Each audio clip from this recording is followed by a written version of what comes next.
The lads from the Brisbane Lions Fancast are here to make me feel a little bit better about how scared I am for the week. Knocks it down to the front. He gets it back to Goldie. Some poetry in slow motion from Goldie to Lucky. Don't you want to be him?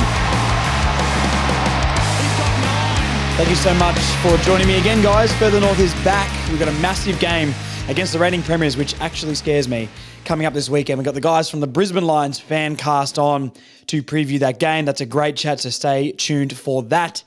Other than that, we're going to jump into some news after that chat. So we're going to drop the chat in here like normal. We're going to cover some news of contracts. We're going to do live team reaction. We're going to do some tips, and we'll get you guys out of here. So we'll jump into the chat with the Brisbane Lions Fancast boys. They are great. It was a great chat, and we'll see you back here soon. A massive game coming up Sunday afternoon. I don't think North's had a Sunday 4:40 game all year, so back to regular broadcasting. But we've got the boys from the Brisbane Lions Fancast on, Patrick and JB. Thank you guys for your time. JB, I'll direct one at you really, really quickly. How are you feeling about coming up against North? Must be a pretty scary prospect right now. Nah. Yeah. We've generally got a fairly good record against you, and obviously where the two teams are at, list build wise and stuff. You never know. Like any team on their day, it can beat anyone, and we haven't been amazingly consistent so far, backing up a premiership. But we're at opposite ends of the ladder, so I'm not too worried as I was, against the Suns. Let's put it that way. Yeah, and Patrick, look, the last couple of games with our clubs haven't ended well for me personally. I hate playing Brisbane in gather round. That's been two of the worst performances I've ever seen in my entire life. But I have heard on the grapevine you're a massive North fan. So who are you supporting in this game, mate?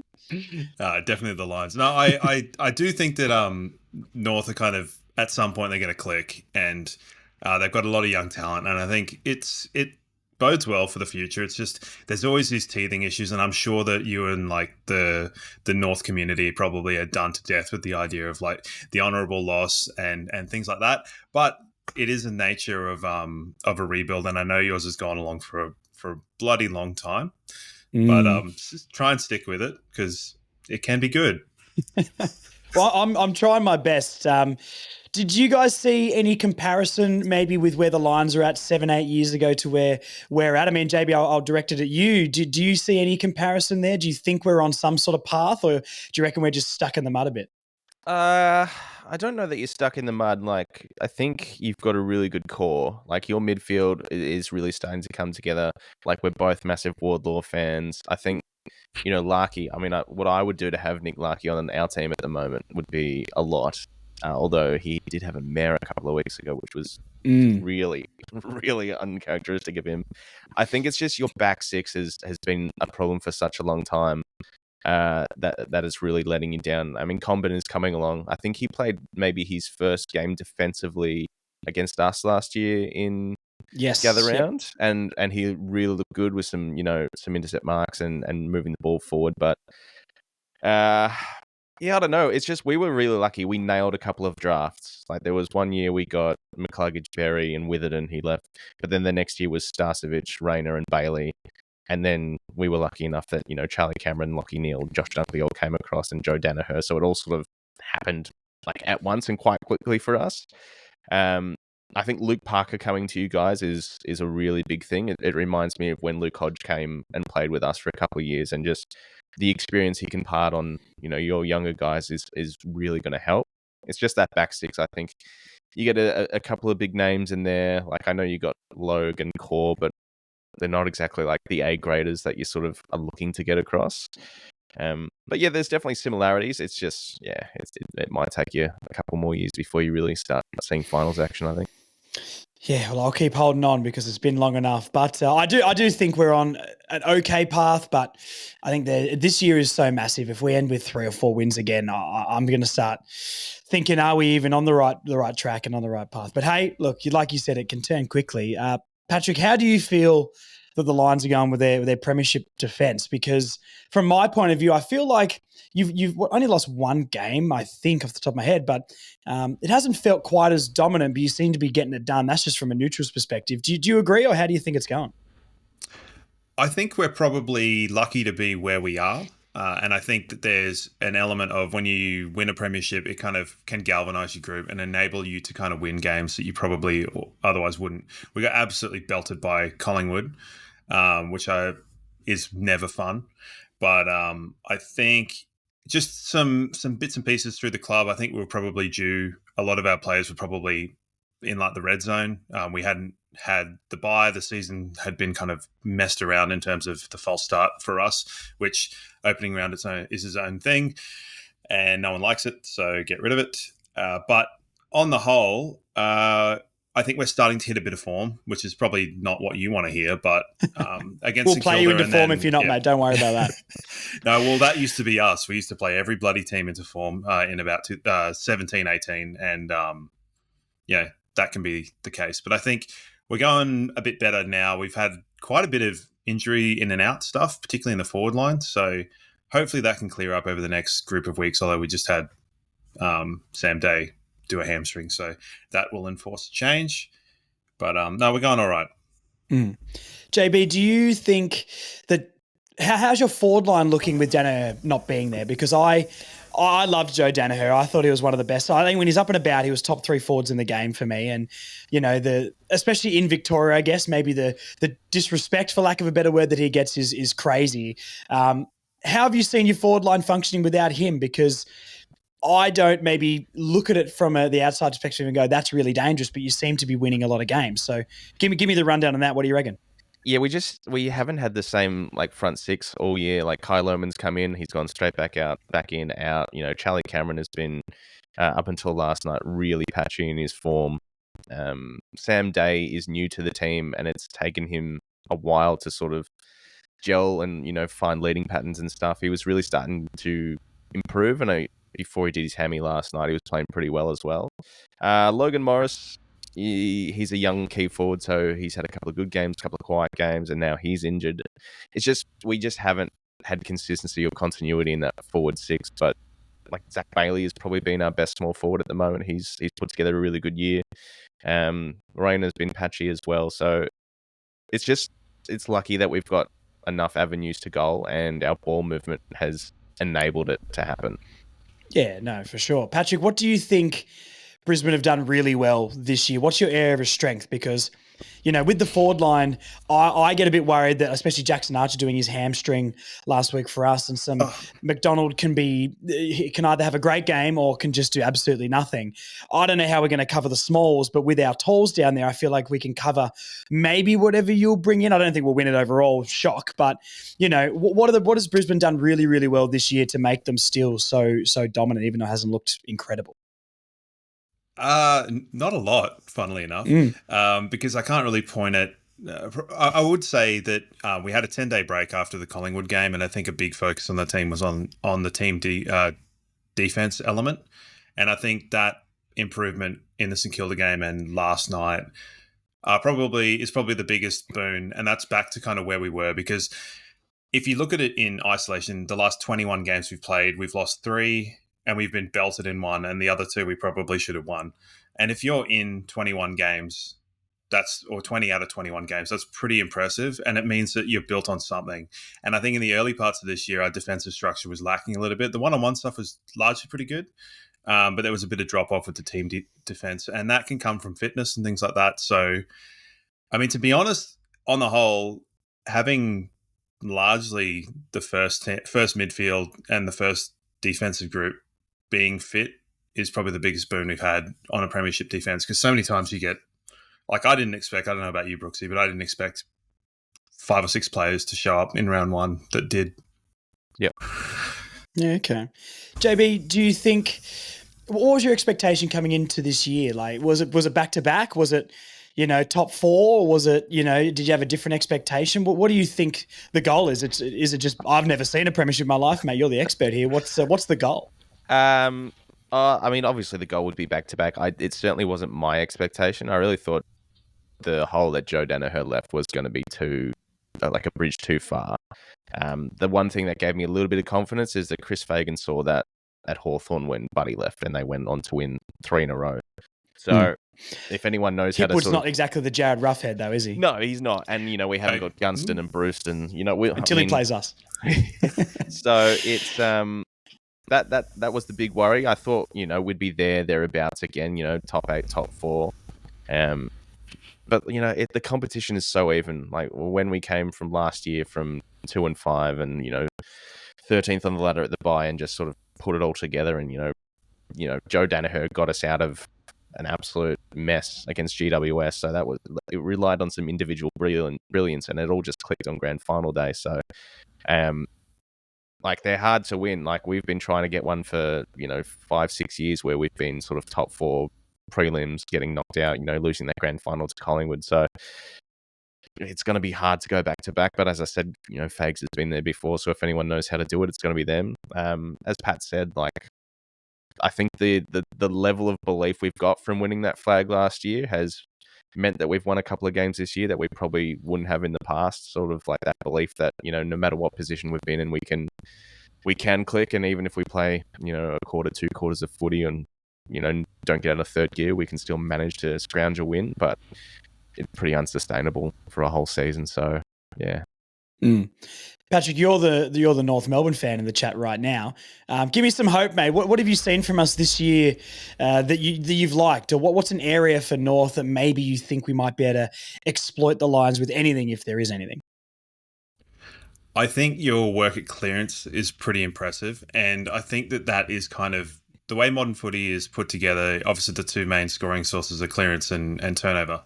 It almost takes you to be a decent clearance team in order to build that turnover game. So I think that would be one thing that I'd look at for you guys as a sign and a step in the right direction. It won't always work. You asked the question before to JB, like, where do you think you're at? The only thing to me that you're really lacking is the ability to kind of attract free agents to come. And I know you've had Luke Parker and you've had old mate from West Coast, but it's kind of not quite the caliber of Charlie Cameron and Lachie Neale. So it's a little bit, you're getting players at the end of their careers. So that would be kind of the final piece I think you'd look at. But yeah, the clearance work is impressive. And I don't know, I mean, I would have said before last night it would have been a potential place to exploit us. But given how we dealt with Gold Coast last night, was pretty impressive as well. So it'll be, and also Cherry in the ruck is really good.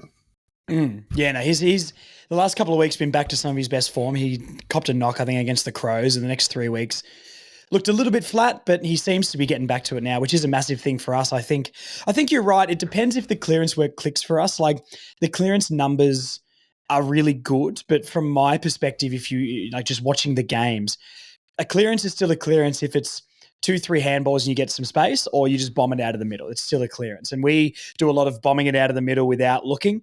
And players like Andrews are just going to... they'll love that. They're going to love that. And Stephen May does it every single time we play him. And a lot of teams do. And this is why I think we might struggle to score. It's interesting what you say about the free agents too, where, a slight side topic on the game coming up, but...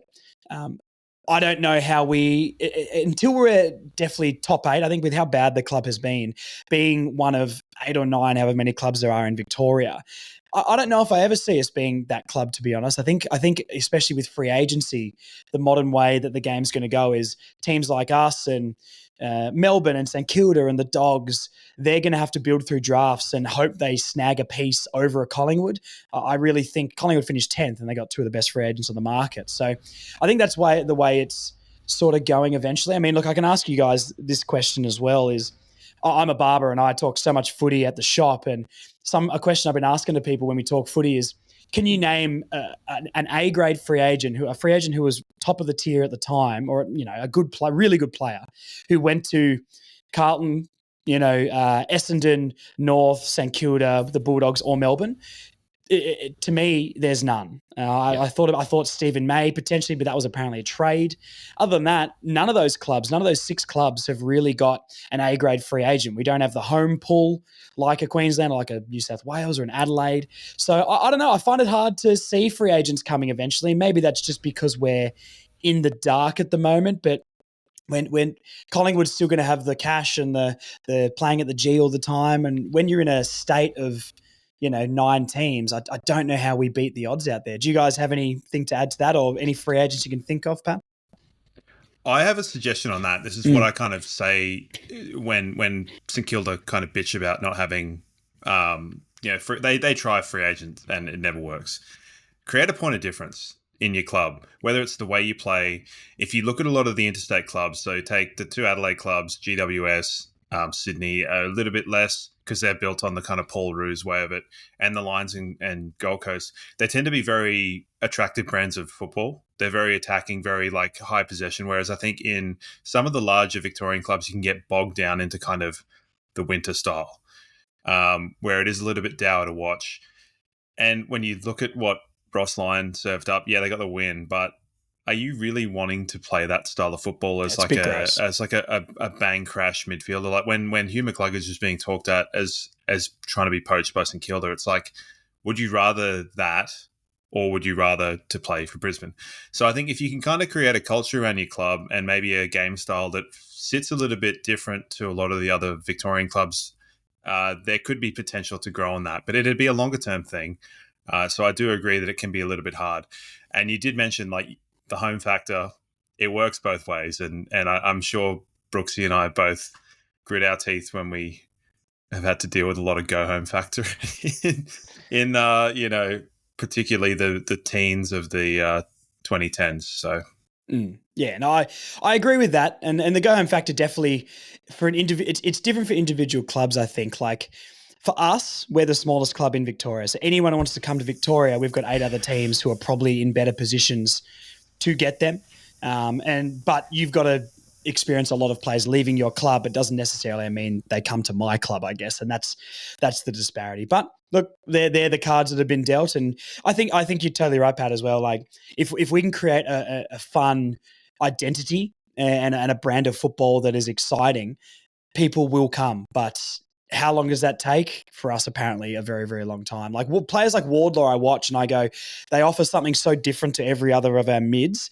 LDU, when he's on, is just electric. But Wardlaw and those guys, you could look at maybe the guys under that, Simpkin, Powell, other guys in that midfield. I think they're good players, but I maybe don't think they offer that point of difference. So, maybe we're slowly building something. I really hope that's the case. But, yeah. We'll see. JB, did you want to jump in with something there? You were itching. It's sort of like it's a catch-22 because it's like, you want to win games to attract free agents, but you need free agents to win games and all that stuff. And like, LDU's just signed a massive deal. Nick Larkey, like how much money would have been thrown at him, and he has said like, I want to stick around and see this out. So there's obviously something right there in the Shinboner culture that players are staying. Players aren't walking out on your club, so that is step one. And you got McKercher, you got Sheasel, you got Wardlaw, you got Phillips. Like Nick Larkey's still in the peak of his career. Like Zerha didn't want to leave. The only obvious one that you've lost is Horn Francis, and who cares, whatever. Yeah, not too fast. We got Wardlaw out of that anyway, so I'm not too fussed about that. So like, there's enough there, and you've got arguably the greatest coach of the 21st century at the helm as well. So those are your selling points to attract free agents. And yeah, you're probably going to have to pay more for them, I suppose. And then, I don't know what sort of money Jack Darling's on or all that sort of stuff. Probably more than he's worth. But you've got to spend the extra cash, just like we had to get players like Charlie Cameron and Josh Dunkley across. You got to pay them more to come to your club. And like I said, it's a catch-22. So you're just stuck in it a little bit, but better now than 28 when Tassie comes in to set it back further. So, yeah. Speaking from experience here. Yes. Yeah. Was that after? Well, how good were you guys when the Gold Coast and GWS came in, or you were near the bottom then, weren't you? Yeah, not good. We sort of like we made an elimination final in 2009 under Vossi, and he thought, oh yeah, we're real close, and then went out and got like Xavier Clark and Andrew Rains and Fev and they just set us back. And then we had to rebuild in the middle of a couple of compromise drafts with GWS and Gold Coast coming in. There you go. I love it. That's Brendan Favola badge. Fantastic. So and that's why we were stuck down the bottom for such a long time, is because we were trying to rebuild during those times. And Yeah. We were getting like one pick in the top 10 and GWS and Gold Coast were getting the rest. And then our one pick was like, Billy nah, Longo. I'm going back to Victoria, eh? Like, my name's James Aish or whoever else it was, Jared Pollock. Don't talk to me about Jared Pollock. Yeah. Mate. That's let me grieve too soon, man.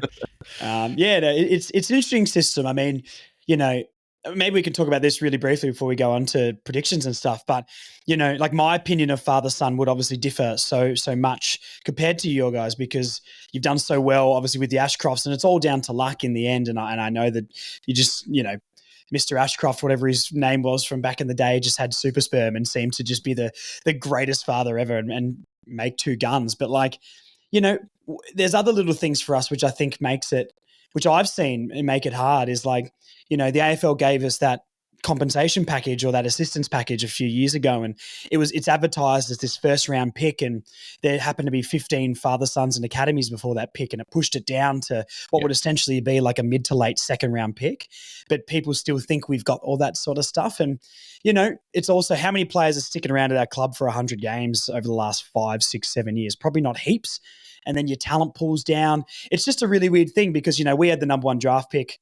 Or number 2 draft pick, when the Ashcrofts were coming through, the Dacosses, and all these academy players like Hugo Hagan and Nick Blakey and Darcy, and all this sort of stuff. And it's just like, there's never been a bigger, more talented father-son pool than in the last 5 to 7 years. Every year it feels like there's a father-son or academy going top 3, and I feel like it's really hit us. We've still got good players, but I really wish the system was slightly different where it wasn't just like, oh no, that really good team gets that player because their dad played and you guys just pick the next one. And then when that happens 12 to 15 times, it really can affect it. Like I like the rule, but I would love there to be something where it's like maybe every team gets their first pick or there's no father sons in the top 10 or something like that. Because I mean, look at the Ashcrofts for you guys. It's just ridiculous what they're doing. And, 2 number 1 picks, basically in 3 years and a premiership, that's unbelievable. And it's not any negativity towards Brisbane at all, but as a club who's just rotting at the bottom of the ladder, I sit there and look at that and go, how are we going to get back up there? What are we going to do? Any thoughts on that, guys?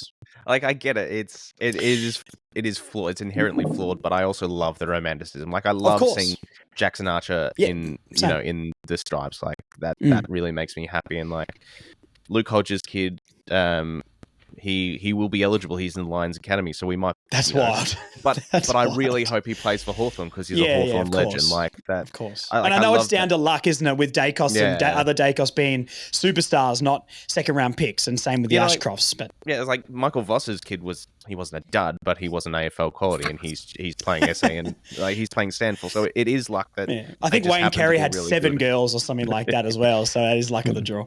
Yeah, but no, I get it. Like you would feel aggrieved. It was like when the Dogs won the flag, and then the next year they got Hugo Hagan or whoever it was. It's just like, come on, man.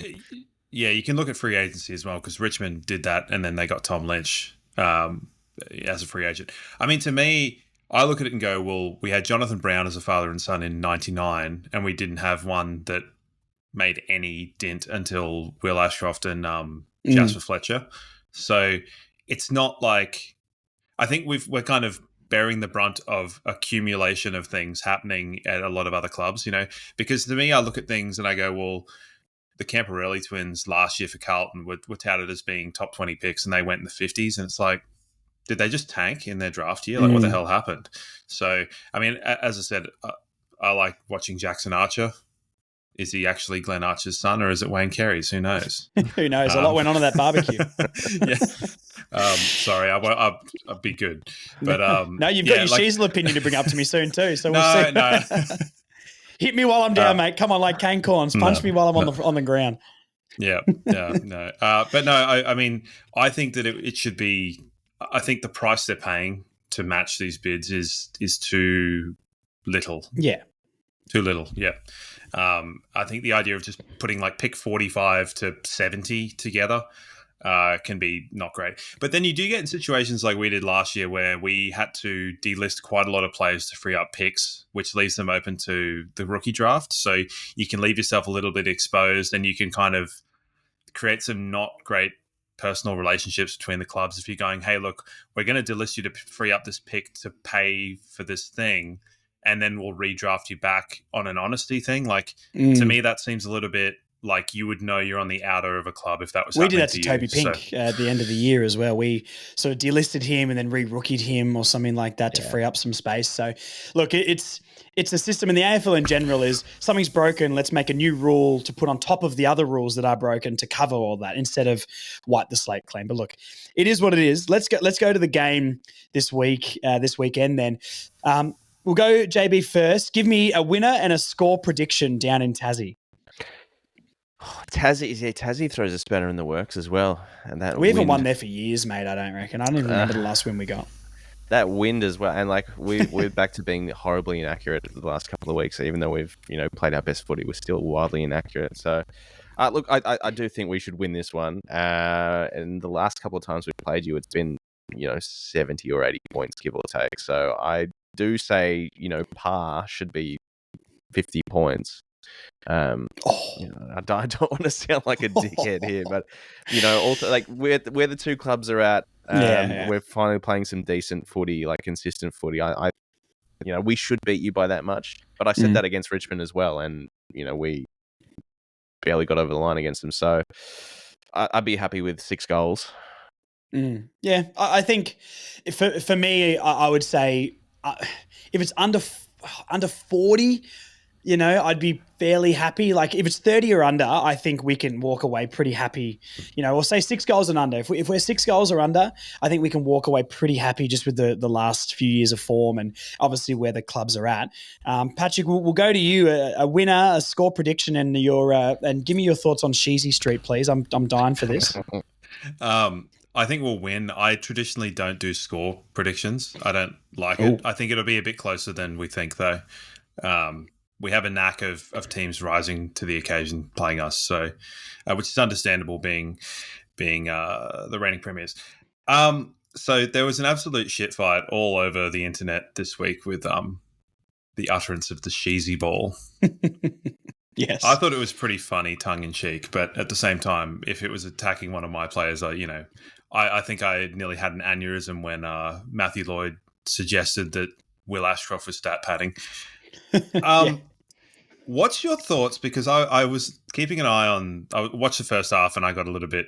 I wanted to do something else, so I was keeping an eye on it. And so did he had 24 touches, but none contested until the last 5 minutes. To me, that's like a statistical anomaly. Like, how does that happen? That you can not have a contested possession in nearly 4 quarters. He ended up with 1, and I think it was a score involvement, which was good. But yeah, it's just so wild because I think the only other person on the field didn't have a contested possession was like, I don't know, maybe Ben. No, Ben McKay doesn't play for you. So Ben McKay doesn't play for us, mate. Yeah, that's why I didn't have one for us. Yeah. Yeah, it's interesting. I mean, look, obviously he's playing a new role last 2 weeks back to the half back line instead of being in the midfield. His contested work at the start of the year was actually decent. I think LDU's contested work this year has stepped up a lot, even though on the outside he has not been as good. So that's why I think LDU's numbers and things are still doing pretty well, but you watch the games and you don't see the impact. So I think Sheezel just seems to, and I don't know what's going on with him exactly. I mean, look, he's still getting numbers that most of the league would die for, but the impact on the game hasn't been there from LDU and from Harry Sheezel. So we've sort of thrown him half forward. He definitely hasn't, he was averaging something like 10 to 12 CBAs this year instead of last year being one of the top 3 in our team and getting them. So he's not playing on the ball anywhere near as much. We've thrown him half forward from the midfield. Then now we've gone from the forward, we've thrown him back to half back. So I would say we're trying to find a way to integrate his talent into the team. We can get the most out of him because the midfield second half of last year was fantastic for him and it just hasn't clicked for some reason. It could be LDU's form. I don't think Shees was the type of player to get in and under, rip it out or anything like that. He's the class on the outside and the polish that you need from all of those other guys. But throwing him back to halfback, I think is the right thing because we've had, Fisher and McKercher and lots of other players run off halfback, but we were so open defensively with those guys there. And now we're sort of rolling with Sheezel pushing down there, Caleb Daniel and a lot of defenders. And the last 2-3 weeks we've held teams to under 100 points, which is something we weren't doing the weeks before. So I think it could just be a case of the ball moves so quickly, around because our midfield puts no pressure on whatsoever. So it's pinging up and down so quick that we're not really getting stoppages around that area. But it's a new role for him. I'll give him a pass. I mean, the numbers are still there. The efficiency is still pretty high. And I trust a player who's turned 20 years old a couple of months ago, already won a best and fairest 40 squad All-Australian and vice captain. I'll back what he's done in the league so far, but he definitely needs to find what he's done, because if we're going to be a better team and move up the ladder and compete, LDU, and I'll put him in that bracket, and Shees will need to be at their damaging best to what I think they were last year. I think the team as a whole looks better, and some of the passengers last year aren't there, so they've stepped up. But maybe our top line players seem to have decreased a little bit, and I don't know why that is. I'll just say it actually was Ben Mackay, but he was playing for the Bombers. So fantastic, it didn't completely lose his one touch in the first half was very good, though. So, yeah, it's great. But no, I think that there seems to be this kind of like one-size-fits-all solution to a lot of teams' problems in the AFL at the moment, which is if a player's doing well, just chuck him in the midfield. And it's like, I don't know. Nazai Wangani-Miller is not a midfielder to me. For sure. So just keep him at halfback. I'd be inclined to say Sheezel would probably operate better coming off the halfback, playing at the back of a stoppage and using his disposal, because he doesn't kind of have the burst that an LDU and the brute strength that Wardlaw does. So it was just a wild statistical anomaly to me. And Brooksy will tell you that that's the kind of stuff that I think about. But it's like, I don't know, the next night on the agenda setters, like Daisy Thomas came to the defense with Harry Sheezel and his contested ball numbers and stuff. I think Kane's criticism of, meters gained and score involvements was probably, it was probably valid. He probably didn't need to go quite as hard and, name it Sheezy ball and all the stuff that he did. And he's obviously got some sort of vendetta against the Kangaroos, and stemming from his dad played for us and we delisted him, I think, as well. And yeah. So I'm going to put it down to that. Yeah, but I think Sheezel's doing the job that he's being asked, and he's still only a kid. I would argue, without looking into it, Dane Zorko's contested numbers probably aren't that great, but he plays a very similar role off the halfback, precise kicking. His score involvements are probably heavier, but he's also 36 years old and had plenty of AFL experience. So, he's probably also got a more efficient team ahead of him that are creating scores. So. True. Well, that's what I was going to say as well, is Shees has also got a bit of a rubbish team in front of him, and also, throwing him back to halfback. I would say our defence looks a lot better the last 2 weeks, and he's probably a little bit upset, Kane Corns, that we nearly beat his beloved Port Adelaide as well. I made a video on this through the week, and I felt like his criticism was very personal, maybe more than analytical, or, sort of what he normally does, where he comes with some facts and some footage and goes, this is what's going on, and has some harsh quotes to sort of bundle it up together. It felt like, his favourite player, Horn Francis, sort of lost his head and got a belting from the coach at 3/4 time, and we nearly beat his team and really drove him up to the end, and he probably wasn't happy about that, to be honest. So it felt like he was a little bit in his feelings, a little bit with his commentary. I actually don't hate what he does normally. I think there's a place in the media for his sort of commentary, and I think it is entertaining, but it's when you walk that line, it is finer. And I think it feels like he pulled a stat that makes Sheezel look bad, but when you watch the game, I think it was one of Sheezel's maybe better looking games from the eye test. So It's a little bit confusing, but hey, we'll see if Sheezel gets 40 this week and kicks 2 goals. And he was drafted as a forward as well. He was like a Toby Green player in his draft year. He kicked the most goals in his league in his draft year as like a Toby Green type forward. So he's been thrown around all over the place, and he's doing pretty well at all the things he gets thrown at. So look, we'll see. I got one more question before we finish this up. Who's your favourite player to play for both North Melbourne and Brisbane? Go as rogue as you can. What deep ones can you think of? Because I've got a couple of names for you. Like Ben Robbins, if you're going right back. Not Jared Pollock. I had a soft spot for Josh Walker before he moved over to you guys. He certainly filled a hole for us for a while. Bastanak was a funny one. There's another one. But yeah, let's go back all the way back to Ben Robbins. Or you can go back to John Blakey if you like. Yes, wow. I've also got Daniel Pratt was on your list for a couple of years. I think we. Right, yeah. Yep. I have a funny story about Daniel Pratt. Yeah, actually. go. Do you mind if you entertain me here? So absolutely. Daniel Pratt used to play against my older brother in the junior quaffle. back in the day, and my brother got suspended for 4 matches for stamping on Daniel Pratt. And that was in, I think, the under 18s or under 17s year. And Daniel Pratt won the best and fairest with the lowest number of votes because my brother was ineligible. Wow. And he probably would have won the BNF.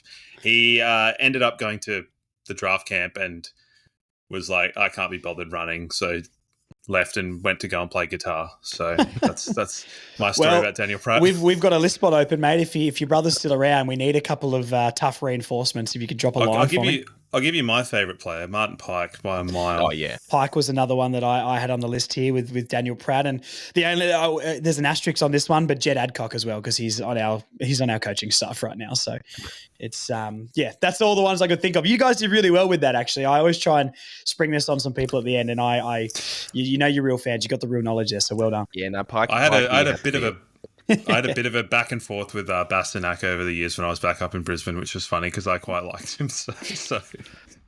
He was good for you guys as well. I don't know why we let him go as well. I think at that time when I was watching football, when players used to leave, I just went, okay, they left, and I didn't really dive into it much. But he was all right for us, so I'm not sure why he went up to Brisbane. Maybe I think he wanted to play some midfield. I think he wanted to play some midfield minutes, and then got there and realised that we had Zorko, Dane Beams at the time, and didn't really get any midfield times at all. So didn't work.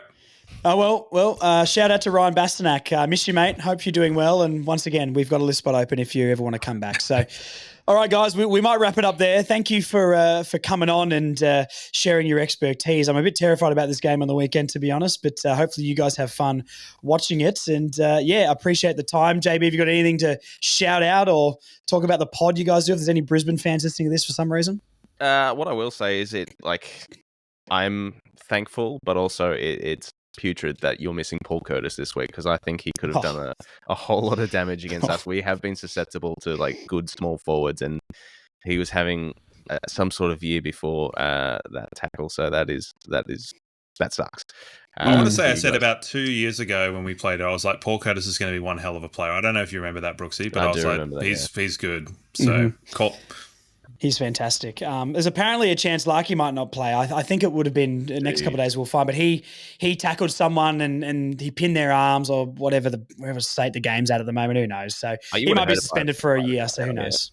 No. I don't know. I just saw a screenshot. Also worth noting that I wanted us to get Griffin Logue last year before he went to you guys. So I championed that one. So. Well, he's in the twos right now for us, mate. So if you want to trade someone for him, we can work a deal out if you like. I don't know. Griffin Logue hasn't been good at all this year. I called for him to get dropped. He hasn't been good at all for you. But I just saw he's been injured half the time as well. Yeah. I think he did his ACL and then his wrist got exploded in a car crash or something like that. So who knows? It's crazy with Griffin Logue. But hey, hopefully he can come back.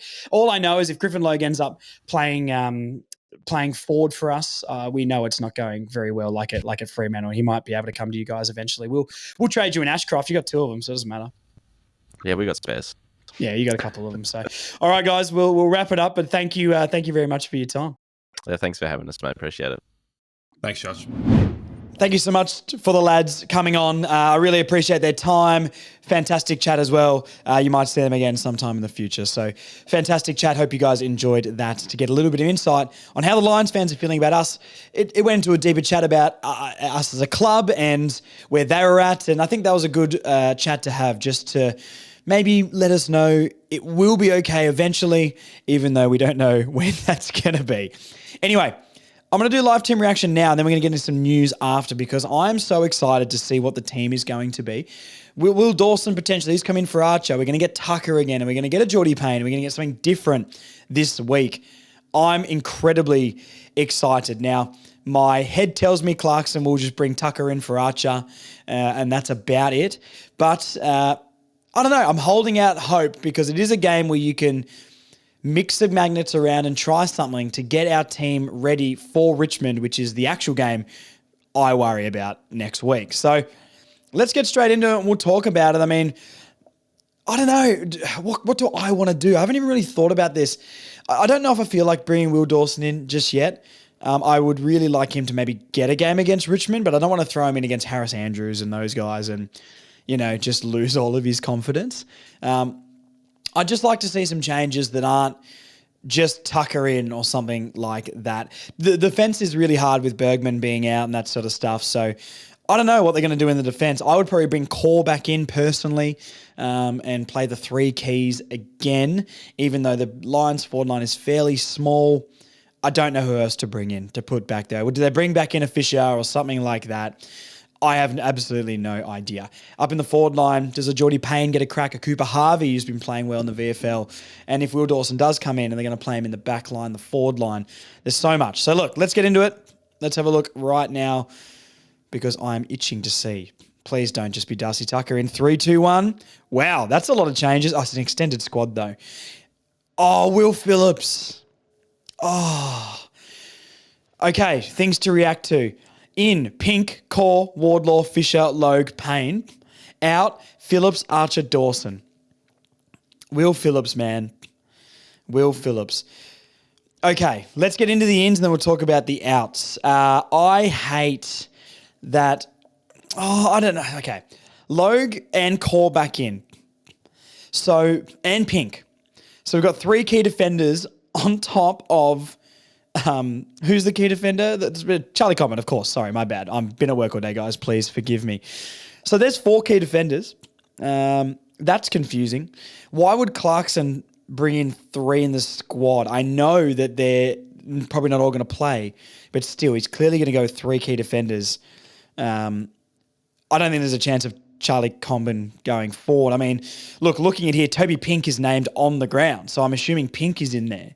The rest of them are really named on the extended bench. So anyway, let's go next. So Aiden Core back in. I don't mind that at all. He can play a little bit smaller if you need. George Wardler in, that is a standard. Zach Fisher, I think that's deserved. He played pretty well when he came in, so I'd like to see what that does. Griffin Logue, not stoked about that, to be honest. I don't know what he's been... There hasn't really been many VFL games. He's been doing okay, but I just don't really understand if Pink and Core are back in, who I'd probably prefer at the moment, even though Griffin Logue is the one you'd want to hope is going to be above those guys, but the form hasn't been there. And Geordie Payne, very, very interesting. Dean from Hashtag called this one. Very, very interesting to see him getting a game over a Cooper Harvey. Does that spell the end for Coops? Don't know. But Geordie Payne's very exciting. I'd love to see him play and not just be on the emergencies. Callan Dawson out. It makes sense. I didn't like his game last week at all. Very clumsy.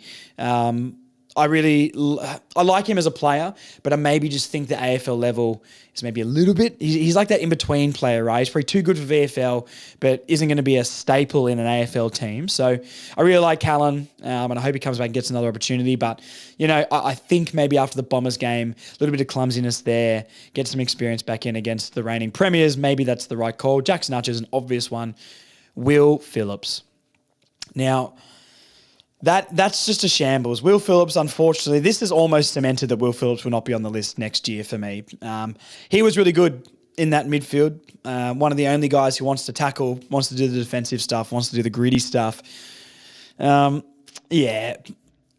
Honestly, even throw Simpkin in this. Simpkin and Powell probably don't deserve to be playing in front of him at the moment. You could argue LDU as well, even though LDU's got the potential and stuff. So whatever. He's our best midfielder in quotes. So I don't know. Jack Darling not being out is another very, very interesting one.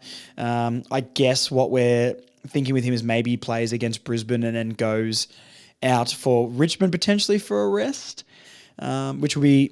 Yeah, or he's just going to play every game. Who knows? Yeah, Will Phillips, RIP Will Phillips. And I want to apologise on behalf of the North Melbourne fans for you in and out of that side when you don't deserve to. To be honest, you one of the only people who wants to do some defensive stuff in that midfield, wants to tackle, and the only person who we could put as a tagger, and especially for the 1,000 Ashcrofts they've got, and Lockie Neal and Dunkley and McCluggage and all that sort of stuff, I really don't like that pick. I don't want Parker tagging anyone. I don't want Powell tagging anyone. Simpkin, I don't want that. So, yeah, that I mean, look, in our hearts, we all knew that was going to happen, didn't we? But I'm not happy about that, to be honest. But what can I do? So, the guys who have been named in the team. So Pink must be playing. He's been named on the ground in the 22 that I'm seeing in front of me right now. I don't think any of these other guys have been named on the ground. The rest of them are on the extended bench. So I guess we'll find this out in a couple of days, what the final team is going to be. Constanti, maybe lucky. Darling, probably lucky to stay in. I know not a lot of people agree, but Power's game was okay, but I think we just need a different midfield mix. Maybe not necessarily drop Power, but I wouldn't mind seeing him sort of wing or a half-back role. He's got a bit more size and tackle pressure about him. He's been really good at tackling, so maybe putting him off half-back for a bit of his, what's meant to be run and carry, could be a good mix-up for him. Simkin, I mean, I think you should stick Simkin in the forward pocket forever. I don't really want him around the centre of the ground anymore, disposing of the ball. I mean, look, I'm just going over all North Melbourne's problems, to be fair. But anyway, where do all these guys play? Because Pink, Core, Logue, and Comben surely cannot be playing in the back line together. But we have seen that before against the Swans. Finbar, good to see him still in. Finbar, Darling, Larky, we're going very tall, very, very tall. I don't think Core, Comben, Logue, and Pink will all play this game. Comben will be in. Looks like Pink is definitely in. And I would probably be in Core and not pick Logue. But it could be anything, to be honest, with these selections. So let me know what you guys thought of the reaction to the team and what you guys thought of your own reaction, to be honest, because RIP Will Phillips, Callum Dawson, I think fair enough, but why are we bringing in all these key defenders? Can you guys please answer that down below? And are you excited for Geordie Payne? Does Fisher deserve his spot back in this team? So let me know all your thoughts down below in the comments. It's good to get chatting down there. I mean, the Lions in, who cares, really? They're going to smash us. But Logan Morris, Kai Lohman, those two guys. Logan Morris is a good potential forward. Well, I'd love someone young like that on our team. Kai Lohman, good player. I don't know Ty Gallop, James Tunstill. I don't really know those guys. Dusty Fort's in. Out is Sam Day and Will McLaughlin. Ty Gallop is a new player. So fantastic stuff. Looking at the Lions team, I am very, very scared. Wow. Okay. News. Let's go to some news. Contract extensions all over the place, apparently. Constanti is apparently going to trigger his contract extension for 2026. I think that was in his current contract. He can trigger that extension. And Chom has said that Finbar has signed an extension. I think he said, I don't know if it was an accident or not, but I heard he said that on 200 plus. And the rumours are swirling now that Finbar has been offered a new deal, which I think is fair enough if he's made it to AFL level and obviously marked at a very high level. Fair enough. Fair play to him. Bergman, ACL, which is really, really tough. Feel really sorry for him because I thought he was maybe a shot to get a game this week, potentially with Jackson Archer doing his hamstring, but we won't be seeing Miller Bergman. I believe he's out of contract at the end of the year, so that's probably the last we'll see of Miller Bergman unless we give him the what's his name? Braden George. We give him the Braden George treatment and give him the 1 year deal, which I like that from the club. Just to be that family club and to be that supportive club. Maybe a 1 year extension to see what he can potentially do, but probably 50-50 for me. But that does open up a spot on our list for a mid-season draft pick, which is pretty needed, to be honest. Because we suck, so we may as well get a higher pick, to be honest. I did make a comment today that maybe we employed Willie Rioli to do a hit on Bergman to do his ACL just so we could open up that draft spot. But just a bit of banter there. If you hated that joke, please don't hate me. And the last thing is our talent scout, Scott Clayton, has resigned, basically. I don't think anyone is that upset about anyone in the scouting or trading or drafting department going at the moment. I think we've drafted good players, but the fit of all the players is absolutely shocking. So yeah, he's been at the club for 6-7 years, I believe, and no one really cares that he's going, to be honest. But good luck, Scott. Thank you for scouting the talent that we've got, but we've missed out on a lot as well and drafted some players that I don't think fit very well. So if he's a part of that, then maybe it's best he moves on. Our scouting and recruitment at the moment, left to be questioned. So pay whatever you can to go get the bloke from Geelong, please, because, we need that. That is the sort of stuff we need. So anyway, that's basically all the news for the week. But yeah, really happy that Finbar's got a contract. Constanti deserves another year, definitely. He's been playing plenty of senior games, needs to be better, but he's also only 20 years old and was a high pick. So let's not give up on him too soon. But, if he doesn't start kicking goals, maybe Geordie Payne is right there to take his spot. Geordie Payne getting a game, his first game down in Tassie as well, in front of his family. So well done to the Tassie boy, Geordie Payne. My guys, the Tassie lads, absolutely love them. All right, let's do some tipping and we'll get you guys out of here. Collingwood Freo has just started. I think Collingwood will win that, but geez, they've left some outs on the table there, Collingwood. Too scared to take people that far, all the way to Perth. It must be so scary for those Collingwood guys to go all the way to a different state, which just is absolutely baffling. I mean, usually it's within Marvel to the MCG, and that's about enough for them. They need to lie down. But yeah, the old bloke Pendlebury, I think Myercheck's not there. De Goey's not there. Maynard, not looking good for them. But I think the Pies probably get up. Freo have kicked 1 goal, and 0 points for Collingwood so far. But I don't know. Freo at home, you never know. Freo away, awful. Carlton St Kilda, I mean, I really have no idea about this one. Let's have a look at the ins and the outs. Do they give you the betting? Yeah, Carlton are favourites, but St Kilda, they're underrated. Philippu's back for St Kilda and Silvani.